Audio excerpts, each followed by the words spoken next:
రీసెంట్గా న్యూస్లో మనం చూసుకున్నట్టయితే ప్రెసిడెంట్ ఆఫ్ ఇండియా నలుగురిని రాజ్యసభకి నామినేట్ చేయడం జరిగింది.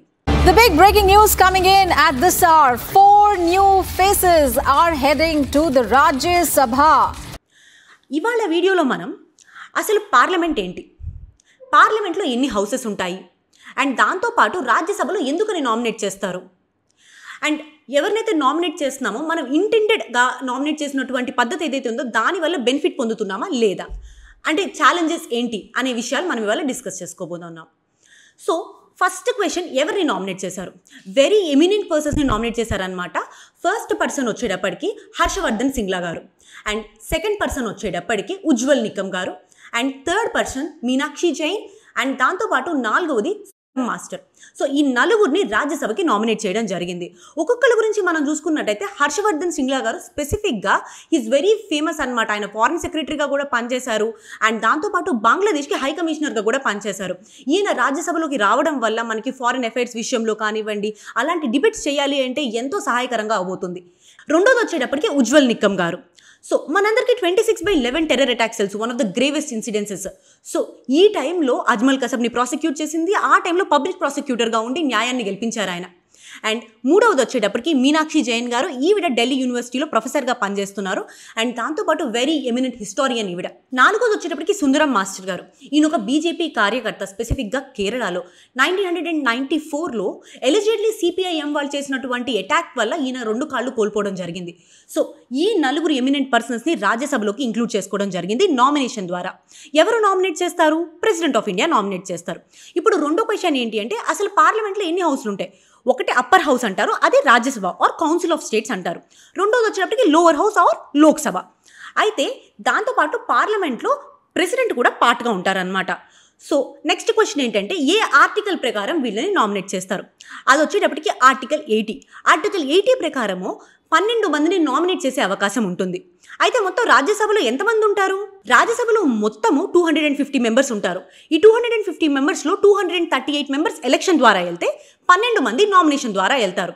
సో నామినేషన్ ద్వారా వెళ్ళే వాళ్ళకి కాన్స్టిట్యూషన్లో ఎలాంటి ఎలిజిబిలిటీ క్రైటీరియా ఏమైనా ఉంది అంటే డెఫినెట్గా ఉంది.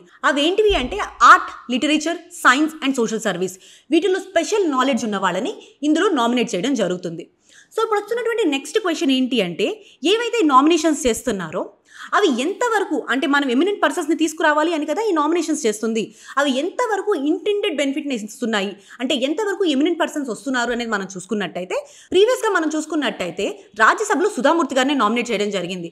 ఆవిడ రాజ్యసభ స్పీచెస్ మనం విన్నట్టయితే అడల్ట్స్ గురించి, దాంతోపాటు ఎల్డర్లీ కేర్ గురించి, అండ్ లోకల్ ఎకానమీస్ని ఎలా ప్రోగ్రెస్ చేయాలి అనే విషయాల మీద, సోషల్ సర్వీస్ మీద ఎంతగానో మాట్లాడారు, అండ్ రిఫార్మ్స్ కోసం ఎంతగానో కృషి చేశారు.